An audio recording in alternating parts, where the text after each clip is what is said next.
Welcome to the Possibility Action Network podcast. I'm your host, Stephen Middleton, aka Possibility Man. We're committed to bringing you guests who strive to better people's lives and serve as a force for good in the world. My guest today is Willie Middleton Sr. He founded WM Plumbing, which he passed on to his son in the greater Atlanta area. He is an elder in his church and mentors married couples along with his wife. Willie, welcome to the show today. Thank you, Stephen. Glad to be Okay, here. look, wonderful. I'm glad you're here as well, and I have a lot of questions to ask you. But first, a reminder to our listeners and our viewers, follow, like, and share this podcast wherever you find it. Your support matters and is appreciated. Willie Middleton Sr., some of our listeners and viewers will, detect our common last names. Yes, Tell them how we are connected. we are connected by our our fathers. Uh, You're my first cousin, Yeah. and I've known you for many years. Well, look, there's a funny story about that. I'm going to come back to that one. All right. So look, where were you born and where did you grow up? I was born in a little town called Cross, South Carolina. Uh-huh. It's about 45 minutes north of Charleston, South Carolina. Uh-huh. It's a little old town, little country town. It's nothing, there's nothing amazing about the town. It's like a little uh, a road through a section. Maybe one or I two rode through schools a there. section. Yeah. So what was it like? What was the name of this community, Willie? What's the name of this community? Cross. Cross. Okay. I know you left Cross as a child, but what do you remember about living in Cross? Well, that part has, I think it's a lot of blank spots in that part because that's one of the Okay. part of my life that I did not like, Uh-huh. and subconsciously I guess I want to forget it. Okay. But the part that I remember living in is that uh, it was hard. You know, Mm. Cross was hard for me. Uh, I can't remember uh, wearing shoes. I can't remember going to school in Cross. That is.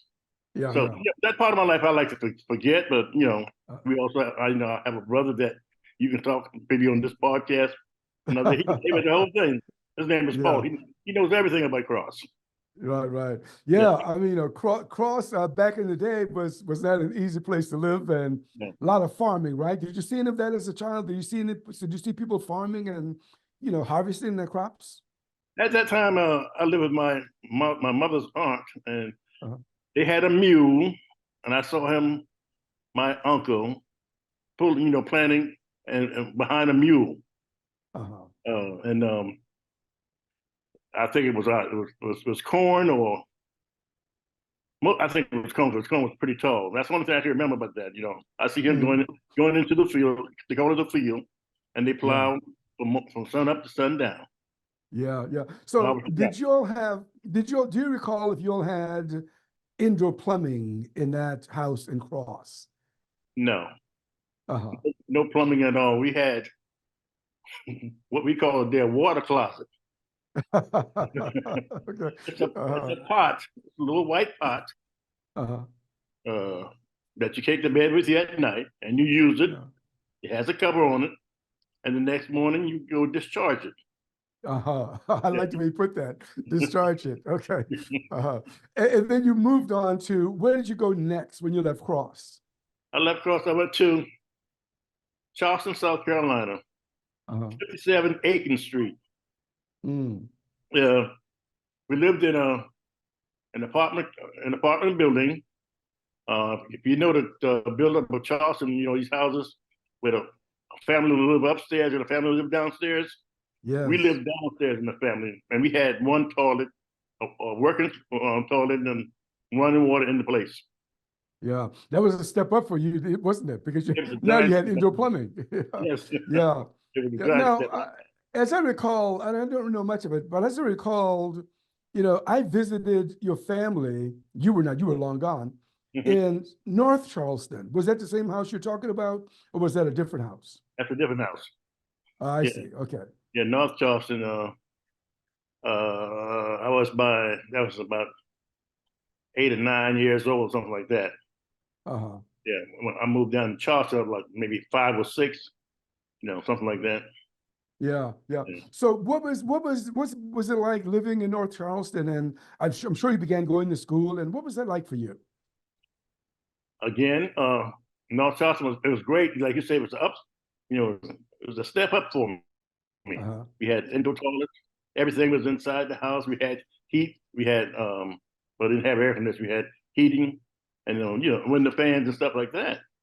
Uh-huh. Okay, but going to school and cross, I didn't get a chance to go to school. So my sister and I, we started in the same grade, and I'm a year and a half. I'm a year and 6 months older than her. Okay. So we started in the same grade in the first grade, and as I got older and we get going through the grades, I got to high school. When we got to high school, I had to go to the summer school to catch up to the grade I was supposed to be in. Uh-huh. Yeah, so it was challenging, but it was still something that I wanted to do, and my mom wanted me to do to graduate at the right time. Yeah. I mean, We that's did great. we did all of that, and I did graduate, at the right time. I graduated a year before she did. Yeah. I mean, that's impressive because back then, back in the 60s, a lot of guys were dropping out of high school. And here Right. you are, Right. you started late and you still went on to graduate. Mhm. Any kinds of activities? Did you play sports, any extracurricular activities in school? Yeah, I in high school I played in the band, and I Mhm. played the tenor sax, Uh, and I was second row. Wasn't the best. I was in second row. Pretty Okay. good, but I um I it was good. I got a scholarship for Buffalo University, Uh-huh. but it wasn't like a half a scholarship. It wasn't enough to get me all the way to college. I see. I see. So you didn't take that route, huh, to going north back then. Didn't even What no, I what year didn't. did you graduate, Willie? 1966. Six. Wow, 6 to 6. That's a full 6 years before I graduated. Yes. It's not. And I will say this to everyone listening or watching. Even though Willie and I lived in the same community for a short time, Willie, I didn't know you as a kid. 6 years makes a big difference. Yeah, I know. When I learned about you, I used to hear about my cousin who lived in Atlanta, and the stories that I heard were like my big shot cousin who lived in Atlanta. My Yeah. rich cousin who lived in Atlanta. That's what I heard about you until I guess about what, maybe 8 years ago, when I met you around At that time, yeah. Mhm. 20, I don't know, 2016, something like that, 2017. That's when I Yeah. really got to know you. Uh, Right. yeah, so that's to me, I'm still a marvel at that I really didn't know you until much later in life. Now, as I understand it, there are a couple of pretty famous individuals in your immediate family. If you don't want to talk about that, it's fine with me, but I'm just curious to know whether you're willing to mention just the Yeah. outline of what I'm talking about. Okay. Yeah. I don't mind talking about it. I don't Uh, think you mind talking about it. My son-in-law, uh, he is he's the leader of his name is Speech. He was in uh, oh my goodness, can't think of the group name. is it Arrested Development? Arrested Arrested Development. Development? Yeah. Okay. He was leader of Yeah. Arrested Development. Well, he Uh-huh. still is. Okay. Yeah. Okay. All right. And his daughter, Zoe Renee, she has been in some movies, The Quad. Yeah. Um, she had a couple other movies there, but she's most folks remember her from The Quad. Yeah. I got you. I got you. And I mean, that goes to show it's not where you start, right? You know, you started in Exactly. Cross without indoor plumbing, and here you are in Atlanta, a lot of other things going on with you and your family there. Now, you didn't go to Buffalo to university, but you No. went to vocational school. Can you tell us about that? Mhm. Yeah, I went to the technical education school we had there. We call it tech. Okay. I took up welding at that time. Mm, Welding was welding was good. It did a lot for me. It got me some good jobs. I worked General Electric plant in Lansing, South Carolina for several years with my welding. But it was messing with my eyes. okay. But that didn't, that wasn't the main reason why we left. The plant was closing down, and I had an opportunity to go with the plant, General Electric. But I decided to take the payout and start my own business. Uh-huh. And at that time, my business was I wanted to be a plumber. Uh-huh. So, And so let me ask you this. So what prompted you? Now you're already a welder, you're a certified welder, you mhm, can do all of that welding stuff, that MIG, that TIG, and all of that. What mhm. prompted you to consider a second vocation? Again, I said my eyes were, going. It was hurting my eyes, the welding, and Okay. I was looking around. I was looking around for a second look. Vocation. And at that time, we lived in a mobile home. A guy, and we had to get some water lines hooked up to the mobile home. And I recall a guy. I remember his name, Dallas Concord. Uh, We called him. He ran a pipe the from the hose that they had in the yard to the hose to hooked up my mobile home and charged me $45 at that time. And at that time, $45 was a lot of money. yeah. I said, that's what I wanted to do. He took 30 minutes, mind you, Yeah, 30 yeah, minutes. And I said, that's what I wanted to do. yeah. You had a moment of insight there. Plumbing could be that vocation for you. So what did you do? You considered it? Did you go to school at that time, or did you go to school later? I went to school. It's a vocational school at night. Mhm. They didn't have at Tech, they didn't have it at that time. So we went to vocational school at night. My teacher was Clarence Waymer. He taught us after he gets off work at 4 o'clock, we went to his school, which is Burke Elementary School, downtown Charleston, Mhm. and we spent from 3 to 4 hours a night uh, doing plumbing. When I said Wow. we, four of us went there at the same time, Uh-huh. and he taught us plumbing from uh, his shop. He had a small house built in his shop. He showed us what to do. Had small like little uh, service station and stuff like that. He had all that built into his little shop, Mm. and he let us run it. He told us uh, how he showed us how to do it. First, we had about maybe a couple of hours of we call it book learning, right? Yeah. Learning the parts and all that stuff like that. And then the next couple of hours we spent on that.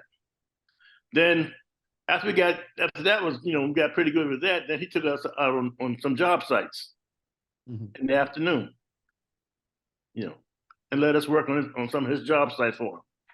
And Right. at that time it was fun for us, but we Okay. actually learning and getting paid for it too. Uh-huh. Yeah. Okay. And at what point did you decide that you wanted to start your own business as opposed to working for somebody else as a plumber? Uh, when I left General Electric, at that time I was moonlighting as a plumber also, right? Oh, okay.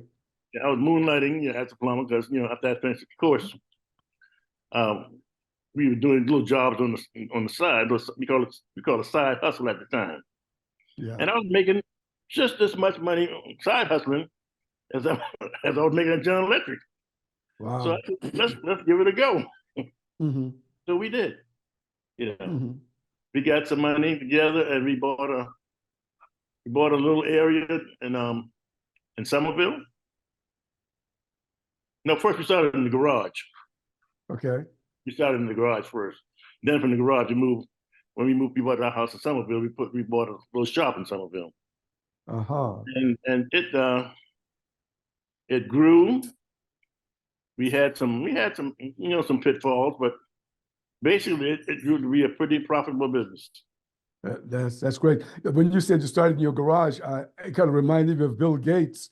And back in the day in the 70s, when those guys started their computing business in Mm-hmm. garages, Bill Gates and some of the others. So you never Right. know, right? Never Yeah. know. So you fell in love with this profession of plumbing, apparently. Yes, I did. Uh-huh. Yes, I did. As it, as the business was growing, we were enjoying. We were as like I said, as it was growing, we were making connection with other people, and Yeah. business just got bigger and bigger and bigger. At one time, I had five trucks on the road. Wow. I employed 10 guys. My wife took care of all the records, and business secretary, the whole 9 yards, and I worked also. Mm. I put 2 kids through college. Didn't owe a dime when they finished. Wow. We didn't have to borrow no money to put none of them to college. Uh, and like I said, it was pretty profitable for us. Yeah, yeah. And once again, that goes to show it's not where you start, right? Right And up. look what you sure, yeah. So I mentioned the name of your company when I introduced you, WM Plumbing. Mhm. Did you use that name in the beginning, or is this a name that came a little later for you? Uh, WM Middleton Plumbing. At the beginning, first off, it started off as Middleton Plumbing. Okay. Yeah, then we went to WM Plumbing. Hmm. Yeah. Now, you told me about your slogan. I'm not sure if you recall. You told me this some time ago. What do you recall your slogan for this for your company? No job I is too. remember you told me something else now, but so Uh, let me tell you what you told me. And maybe I have it okay. wrong. All right. You once told me that WM Plumbing, and your slogan was initials of excellence. Yes. That was on my card.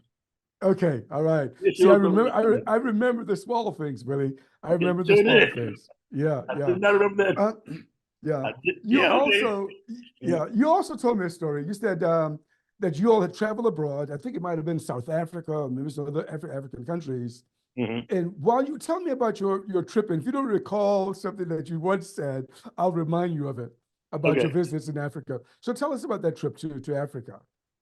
Which country and whatever you saw and Well, we experienced. went to South Africa Mm. for our 30th anniversary, I think. Yeah, our 30th anniversary. Our 30th anniversary. And we visited Soweto, uh, of course, Johannesburg, and Cape Town, cities like that. But when I Yeah. first went there, it just was not what I expected to be. Okay. Hmm. Because it was just an awful smell in the air. They didn't have unleaded gasoline, and it was just a bad smell in the air. Mhm. And then, we lived in a 5-star hotel. We didn't have that much money, but we had enough money just to live in a hotel. And right next around the corner from the hotel was a funeral parlor and all kind of stuff. I mean, it was just an area that people wanted to go to. That at that time, it was not pleasing to me. So you expected the area where you were at to be more prosperous? Yes, Uh-huh. it was. Now, Yeah, yeah. Now it was you not what told I me expected to something. be. Okay, you told me something. Let me see if I can prompt you. I'm gonna see if I can get you to Okay. recall, because I remember everything. Trust me. You said that you saw, there's some people using, outdoor facilities to relieve themselves when they had a biological, And you said that kind of, as a plumber, that really touched you. Yeah. And what did you think? What did you hope for Africa at that time? At least that part of South Africa. But at that part, when we went to the shanty towns, I'm talking about Yeah, shanty towns, the outdoor toilets. I mean, it was so easy for me to just run pipes in those little shanties. It was so yeah, simple. And yeah, and if you had if I had some money, but that's what's one of my goals I wanted to do. If yeah, I ever get rich, is to run some pipes and put in a distribution system, a plumbing system that even though those shanty towns have uh, areas that are clean and sanitized to use. yeah, yeah, But yeah. that Well, that that really hurt me when I saw those areas. yeah. Well, you and Sandra are rich enough to do it now. You might not have been that. But look, That's here, what. here is the phrase that came to me from you sharing that story some time ago. And it Uh-huh. was about laying pipes. You said I could lay pipes all over this place. That's the way you put it. I could lay pipes. And That's I right. thought, you know something, Willie has the title for his memoir with that phrase, Mm. Laying Pipes, Like, okay. a memoir. So when you Hmm. get ready, I've just given you a title. When you get ready to write, you got Uh-huh. yourself a title, Laying Pipes. All right. I hope I can remember that. Yeah, yeah. Is WM Plumbing still in existence? I know you had passed it on to your son-in-law, but I'm not sure if it still exists or not. It still exists. Yeah. I trained my son-in-law. He is good. He's a hard worker and Mhm. he loves the business. And yeah, I shifted over to them. My daughter Yeah, and they run the business now. right. And not only did you train your son-in-law, you have mentored other plumbers, right? That I mean, who are in other parts of the South. Yes. I have helped to make one, two, three master plumbers in South Carolina, Mhm. two up here, and two up here in Atlanta. Wow. Yeah. Yeah. I've Yeah, not mentioned. bad for a little boy who didn't wear shoes as a kid. So, but look, when you moved to Atlanta, you also told me a story about being tested to become a master plumber in the state of Georgia. Can you tell us about that? What was that experience like for you? How did you get ready? How did you feel about all of this coming up? Well, in Charleston, we had uh, a test, a small test. For I worked in Charleston County, so I was able to work in Charleston, Berkeley, and Dorchester County, not over the whole state, right? Mhm. But in Atlanta, I mean, in Georgia, you got to take a state test. So that test it took all day, first of all, and you had to study for it. And when I studied for the test, I got a book, get a study book, and all day, I mean, wherever I went, I had that book with me, just to study, just to, and the main thing that messes a lot of folks up that they don't read the book. The book says all these fittings gotta be, all the parts are and should be minimum fittings. Well, that's a minimum fitting. It's the smallest fitting that you can use to fit each one of these fixtures. Okay, Mhm. and then and we don't plumb that way now. We plumb differently. But in Georgia, you can it's a minimum sizing. So that's what I went there and I passed the first time. I made Uh-huh. 84 in the test. A lot of guys Wow. just don't read that part where it's to use minimum sizing. So Yeah. we don't pipe in the world. We don't pipe minimum size. We pipe, oversizing. Uh-huh. Yes, Yeah, yeah, that makes sense yeah. to you. That shows there's nothing like preparation, that's for sure. Yeah. Um, what are some of the challenges as a businessman for many years, on your own, what are some of the adversity that you face as a businessman for so many years? Well, of course, the first thing is just keeping uh, your taxes and your government money right. That's the hard Mm, part. Uh, Keeping your people on the job. Um, uh, what else? I mean, just basic thing is just getting folks on the job at the right time, doing the job in a way that is, you don't have to go back to it. Yeah. So let me That ask you was another hard. question. Okay. Let me ask you this question about this. What did it feel like? Let's say that you got four guys on the job, four guys working for you. Mhm. They get paid weekly. What does it feel like to know that you got to make payroll at the end of the week? What was that like for you? That's that can be hard when you don't have the right kind of guys that want to do the job for you, right? When you take a job, you take a job for like a day or 2 days or something like that. And if it takes 3 days or 4 days, you're not looking making payroll. Now, when you first start the job, you were not required, but going into business, you should at least have 3 to 6 months money in reserve. Ah, okay. When you start a business, you should have at least that Mhm. much to maintain the business for that long. Yeah. But me, I didn't have that option. Mhm. I didn't. Okay. I didn't know that. I knew about it, but I didn't have that option. I just went straight on to the business, and mine was like from week to week from the beginning. Then it went from I had enough money for a couple of months, but at the beginning it's rough. Mhm. Okay. Living from week to week, Right. working Understood. from week to week. Yeah. Okay. Would you recommend plumbing as a vocation to someone today? Yes, I would. I would highly recommend it. First of all, it's gotten easier.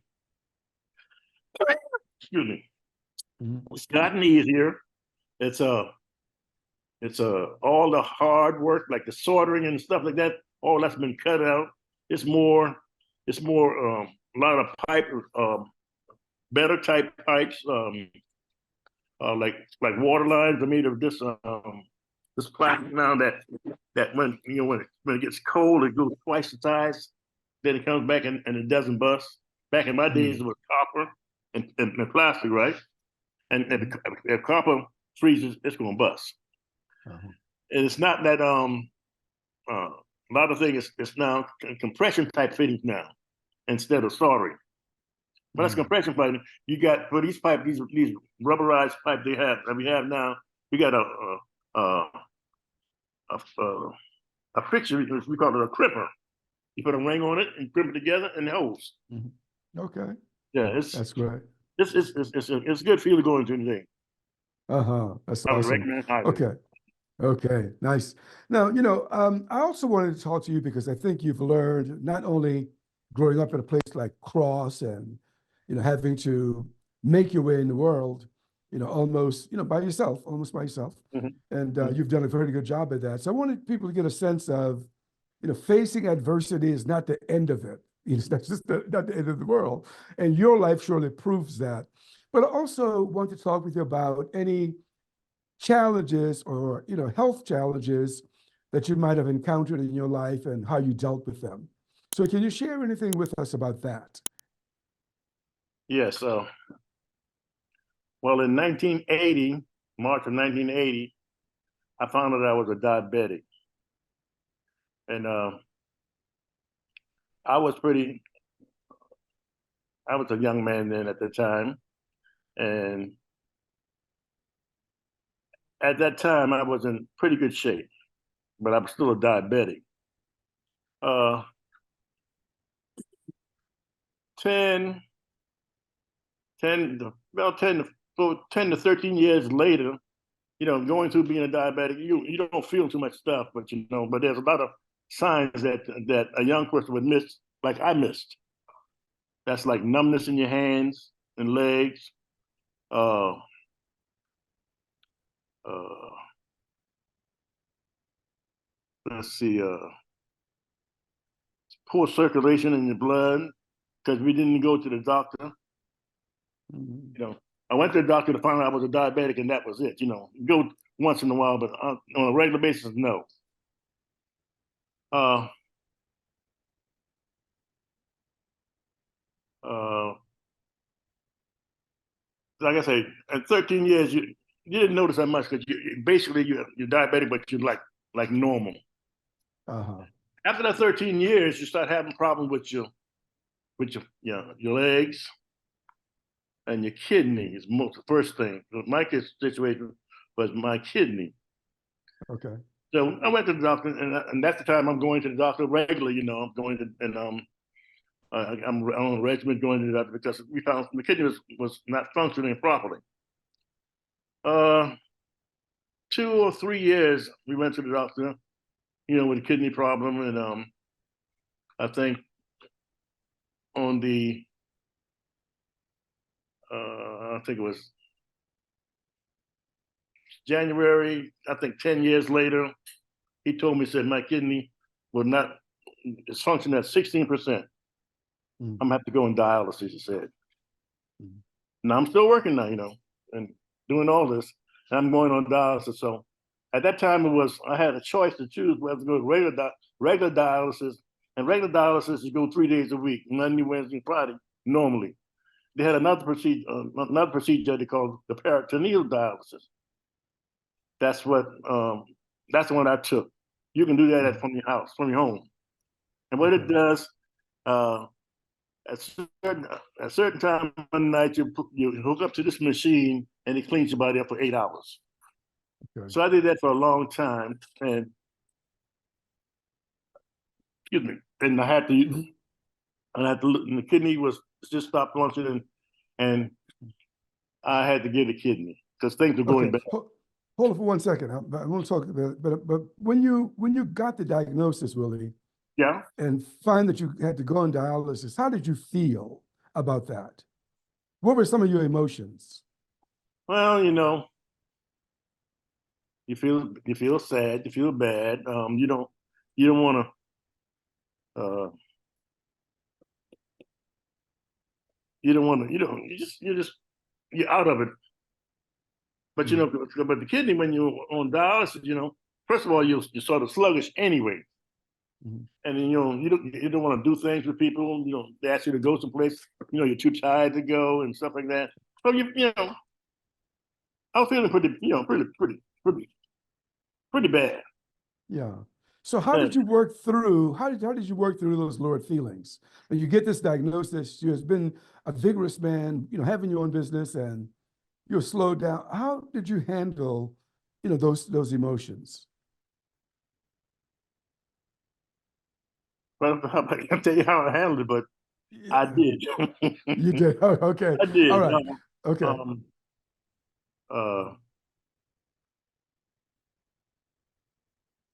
I'm trying to think of what I did, but like I said, basically, we didn't do that much stuff. Okay. All right. And then you were about to tell me that that your kidney was failing. The next, this is the progression now. So right. First dialysis, and next you got to a point where the kidney was actually failing. Right. So what happened then? What happened then? I needed a kidney.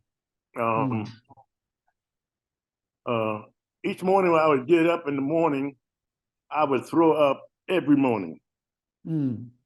Every morning I get up, I throw up. And again, the sluggish feeling, don't want to do nothing.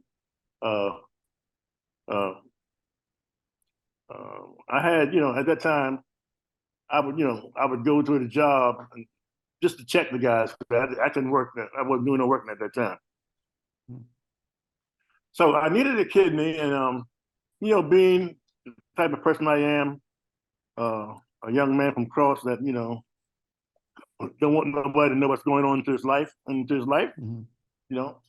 held it. I kept it to myself, and I asked my family not to say nothing to nobody, to no one. So I don't know how it got out, but a friend of mine, Gary Burke, he was in church having this trial sermon, and he told he was supposed to do the trial sermon. He said, "No, I'm not gonna do it." He said, I want to talk about Willie." Because he called me Big Willie, right? Yeah. So you want to talk about Big Willie, and he told the congregation that I needed a kidney. I told him, I felt bad at the time, but I was also happy too. I felt bad, and he mentioned that that I needed something. I wanted somebody to give me something. Being a man, that kind of person I was. And then, of course, a friend of mine, a friend of ours, her name was Louise. She found out about it, and she called.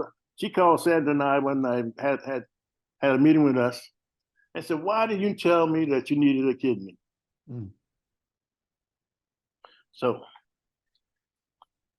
I said, Louise, I said, I just wasn't, I wasn't thinking something like that.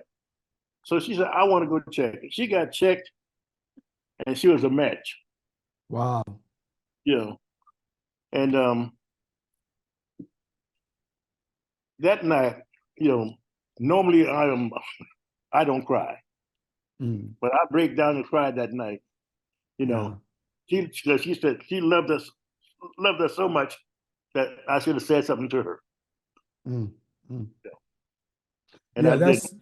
that's oh my gosh, that's more than just a friend. That person has a heart of gold for Yes. sure.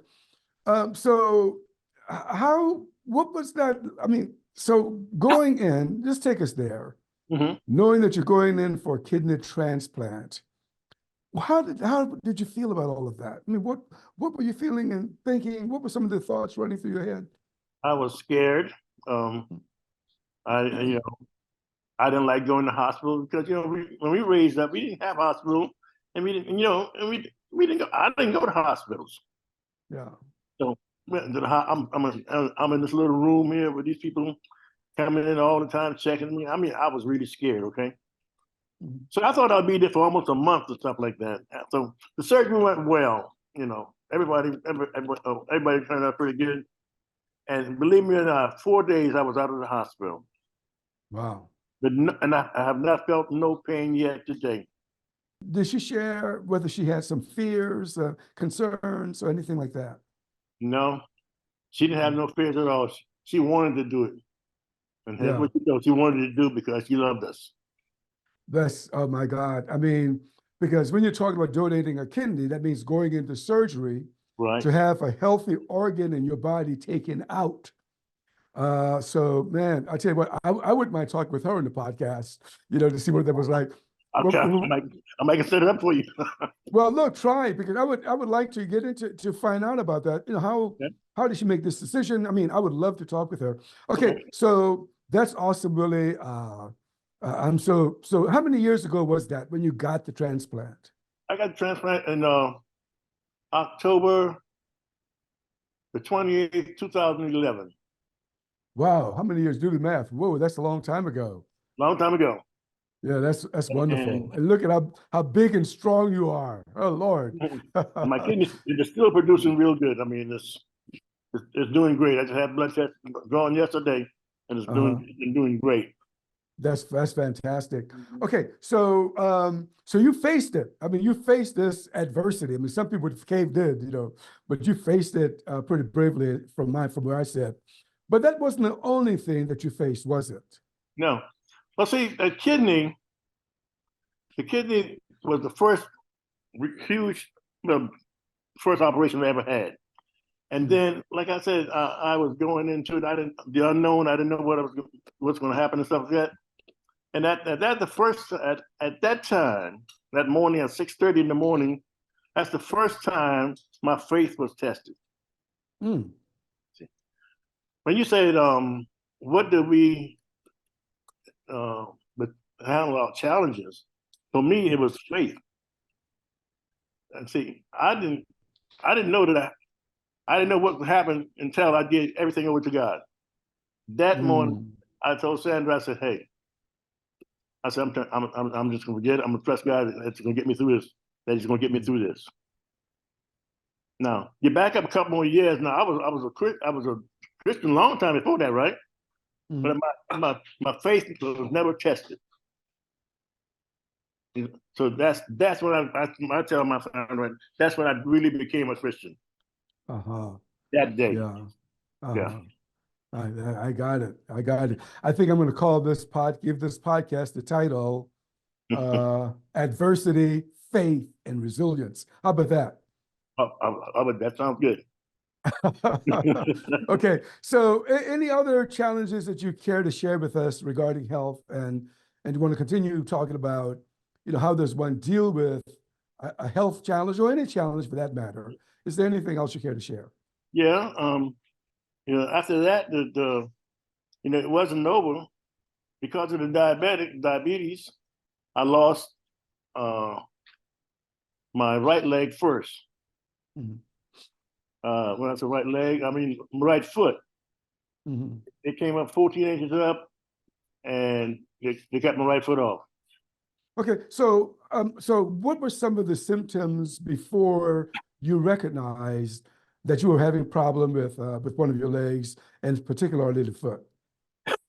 Well, first of all, the stinging sensation in my leg, Mhm. a stinging and a burning sensation in my leg. Went to the doctor, and he said it was poor circulation in my leg. So they gave me some stuff for that, and that didn't work.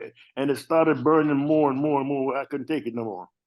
Mhm. So I went to the doctor, and he said, it's time to take the leg off. He got a second opinion and all that, but Yeah, I went with him. yeah, And he took the leg off. yeah. So hold on now. This is pretty huge. I don't gloss over this. Okay. When you got the diagnosis, when you got it confirmed by second opinion, and you knew that you needed an amputation, what were you feeling? Um, how I'm going to, you know, how I'm going to make it through, with one leg. Yeah. You know, again, the trust factor had to come back in there again because I didn't know, that it would be easy. Well, it's not easy when you lose your leg, but I got a prosthetic leg now. Uh-huh. Yeah, See? but hold on, Willie. Hold on now. I'm trying to get a handle on this Okay. because some people would say, oh my gosh, I fell into depression. I was having panic attacks. I had anxiety. I haven't heard that from you. No, I never did because there's a scripture, one of my favorite scripture in the Bible. Uh, It's in Proverbs 3, verse 5 to 6. Trust in the Lord in all that you do, and lean not to your understanding. You see, we don't know what's going to happen. God does, but you got to trust Him, and He will make your path straight. And after that, I have adapted that my whole life. When things go, when I have adversity and stuff like that, I'm gonna have to trust in the Lord that He will get me through. So okay. the depression part was nothing. I mean, I wasn't depressed at all. Yeah. God made a way for me. I said, it's gonna be a better way. I know I had to go through this right now. I had to heal up. But once I get healed Uh-huh. up, I said, I know He's gonna make a way, and He did. Wow. Yeah, that's a great attitude. A great, very positive attitude to have for sure.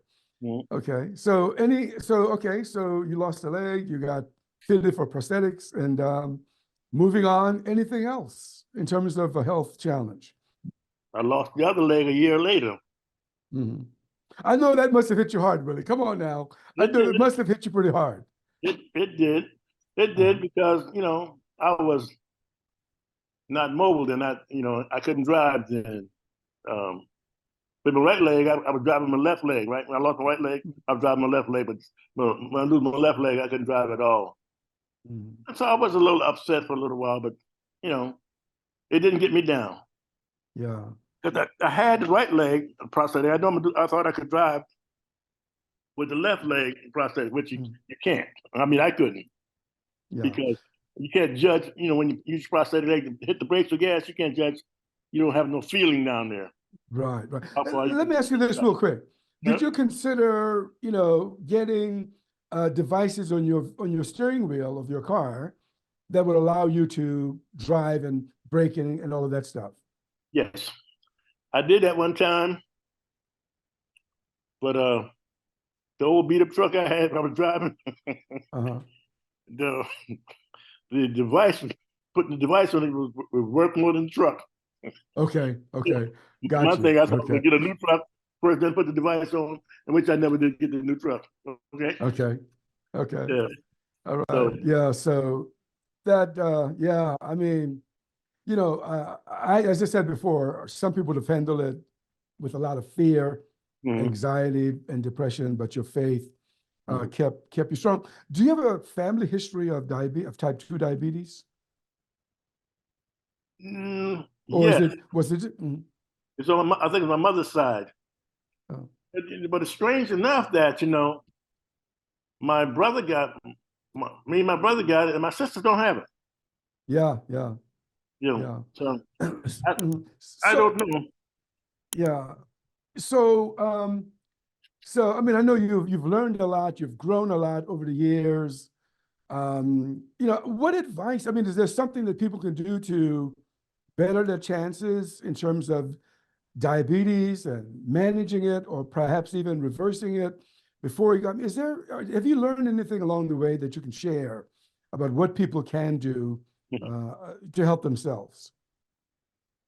Well, what people can do is get the right nutrition. Nutrition. Nutrition, that's the word for me. Back in the day, we coming up, we didn't know about nothing but nutrition. All we knew about it getting a stomach full. Whatever. Yeah. I knew you heard that terminology before. It's a stomach full. Don't care how you put it, so long as you're filled. But you got to get the right kind of got to get the right vegetable, the right protein, the right carbs. Yeah. So you can have a good life. But you can live like March this year. I'll be a diabetic for 44 years. Wow. And I ain't proud of that, but it's the thing about when I look back on it is that if I'd done the right thing, eat the right kind of food, I would still have my legs, I would still have my kidney, I would still have all the other stuff. You know what I mean? Yeah. But then but you wouldn't have this message. You would have this message, that is you're telling us, Yeah. you're telling us that it's important to take good care of ourselves, eat proper foods. That message is so important in the world, and someone has to tell it. And I'm glad that you're sharing this. But the thing about it, Now, though, Stephen, when you tell it, they don't listen. They don't. They don't.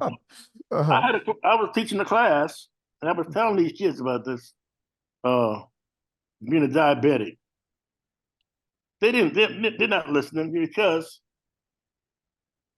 young kids today, they got to find out for themselves. I don't know why. I had to find out for myself. I didn't listen. My doctor told me when he first, which I thought he had no bedside manner. When he found out, when I was a diabetic, he said I was a typical black man. I didn't go back to see him no more.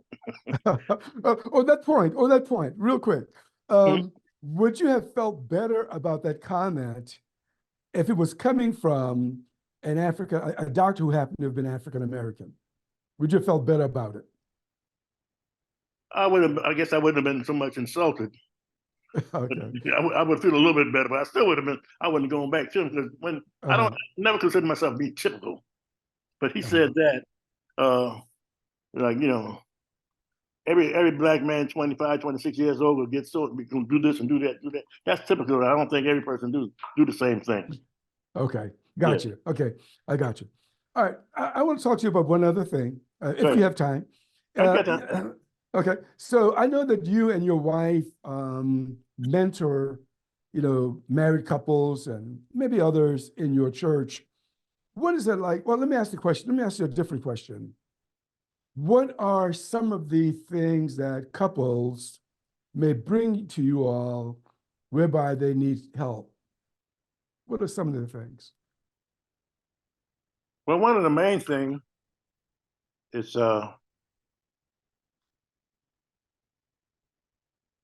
that's not the one I mean. Hold on. The thing that they bring to us is that they don't have no communication. That's one of the main things. Is no communication. They're not talking to each other. Secondly, they take everything as every little act that the individual do is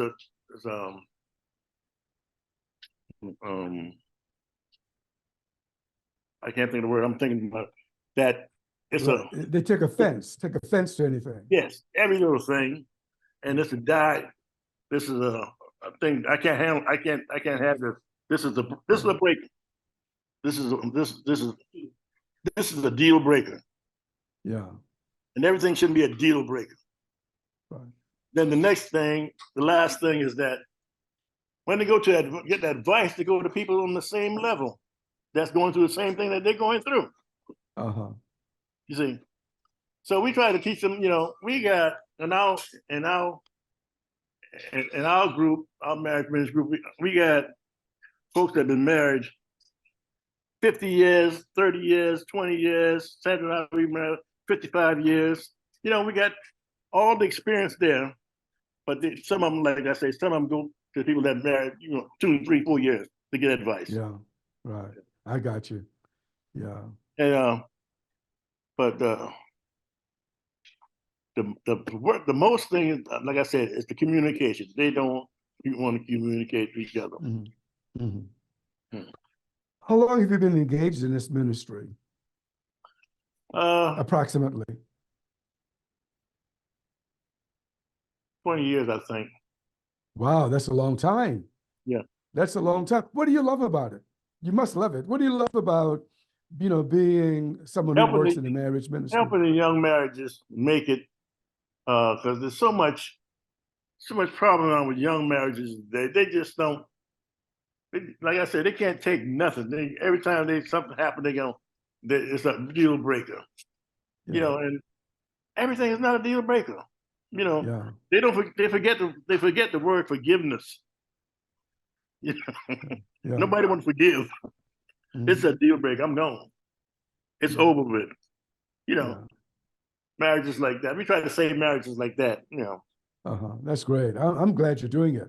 Yeah. I think that's a wonderful ministry, and of course I know you and your wife, and I can't think of a better couple, to be doing it than you, and your wife.